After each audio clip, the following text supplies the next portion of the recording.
उसमें भी बहुत क्यों हो रहा है ये पेन, इस बेलन के थ्रू आप अपने शरीर के दर्दों से कैसे निजात पा सकते हैं? कमर दर्द, गर्दन दर्द, सियाटिका, स्लिप डिस्क, इस सब में काम आ सकता है। तो अलग अलग तरीके के बेलन है यहाँ पे, सबके पास, किसी के पास पतला है, ये मोटा भी है, और सबका अलग अलग फायदा है। ये देखो, ये जो है थोड़ा हल्का है तो थोड़ा भारी है, लेकिन इसका साइज अच्छा है तो ये पूरा एरिया कवर करेगा, लेकिन वजन ये ज्यादा अच्छा है। अगर थोड़ा सा भारी रहेगा तो प्रेशर अच्छा आएगा हमारे पास।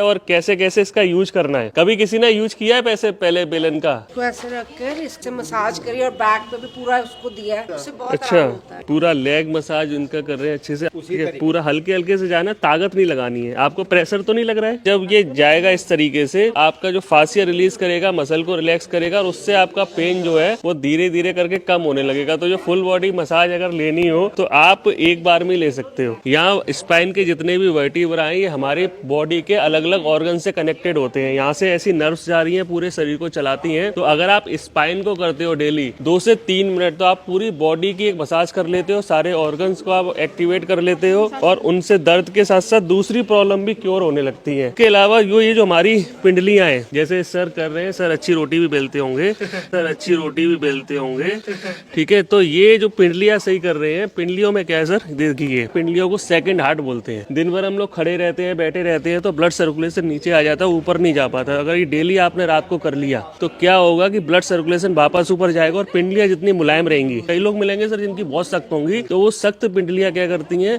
हमारा ब्लड सर्कुलेशन सही नहीं होता, कॉन्स्टिपेशन हो जाएगा। इस तरीके से आप बहुत अपने खुद के पिंडलियों पे भी कर सकते हो। ब्लड सर्कुलेशन तो अच्छा हो गई, ये कॉन्स्टिपेशन और एसिडिटी इस सब में भी आराम देगा। ये मैडम है रोटी बेलना बता रही है, इसमें ताकत नहीं लगानी। ऐसा ना हो कि आप एक प्रॉब्लम क्योर करने में दूसरा पैदा कर लो। पूरा एक्सक्रीटरी सिस्टम आपका ठीक हो जाएगा अगर केवल काफ पर इस तरीके से मसाज जैसे केवल जी कर रहे हैं। अगर ऐसा करते हैं तो एक्सक्रीटरी सिस्टम यानी कि यूरिनरी सिस्टम आपका ठीक। यहाँ एक पॉइंट होता है जिसको अंश मर्म बोलते हैं। अंश मर्म पे अगर आप दबाते हैं तो ये मर्मा थेरेपी में आता है, तो कभी भी फ्रोजन शोल्डर नहीं होगा, कभी भी सर्वाइकल नहीं होगा। अंश मर्म की मसाज आप बेलन के थ्रू कर सकते हैं। ऐसे ही अपने हाथ के सेंटर में अगर आप करते हैं तो आपके डायबिटीज, पूर्पर मर्म, आणी मर्म, इंद्रवस्ती मर्म, और इस तरीके से बेलन का ये वाली साइड पकड़े और दोनों हाथों के अंगूठे के और इसके क्षिप्र मर्म होता है। अगर आप इस तरीके से प्रेस करते हैं तो आपकी माइग्रेन, आपकी एसिडिटी और आपकी एंजाइटी, डिप्रेशन सब ठीक होगा। जहाँ ये फ्लैशी एरिया है आपकी फर्स्ट फिंगर और अंगूठे के बीच में, अगर आप एक हाथ में इस तरीके से रखें और इस तरीके से बेलन से प्रेशर दें, इनको पेन क्यों हो रहा है? ये पेन उसी को होगा जिसको इस मर्म को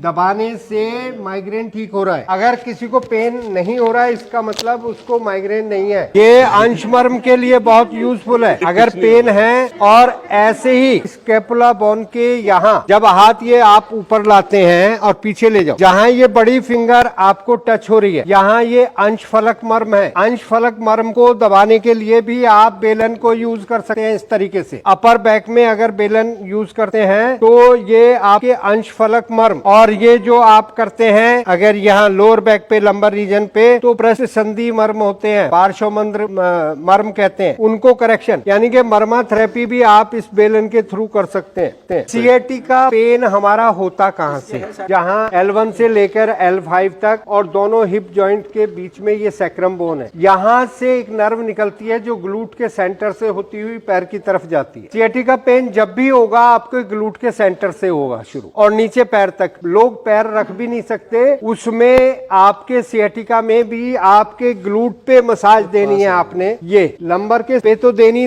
है, और आपने हिप के सेंटर में, यानी कि आप पैर मोड़े और जहां एड़ी लग रही है, इस मर्म को कहा जाता है नितंब मर्म। आप इस तरीके से भी प्रेशर दे सकते हैं, ये कोहनी से भी दे सकते हैं। तो ये ग्लूट के सेंटर में नर्व का ओरिजिन होता है और ये पैर तक जाती है। व्यक्ति चल नहीं पाता, पैर में इतना पेन होता है, सोते उठते बैठते जागते नहीं बनता। तो सिएटिका नर्व को ठीक करना है तो आप नितंब मर्म की, इसको कहते हैं नितंब मर्म, यही ओरिजिन है। इसकी मसाज अगर देते हैं तो आपका पूरा सिएटिका ठीक हो सकता है कुछ ही दिनों। ये 40 सेकंड बहुत है, आप ज्यादा करें 1 मिनट दे दें, बस दोनों साइड देनी है। तो दोनों साइड आपकी सिएटिका नर्व एक्टिव रहेगी और ऑब्स्ट्रक्शन हट जाएगी, पैर में पेन जाना बंद हो जाए। तो इस तरीके से अपने शरीर के मर्मा को जानिए, और जो हम बेलन के प्रोसीजर बताया है बहुत अच्छा है। एक दूसरे को सपोर्ट देते हुए आप एक दूसरे की मसाज कर सकते हैं बड़े आसानी से।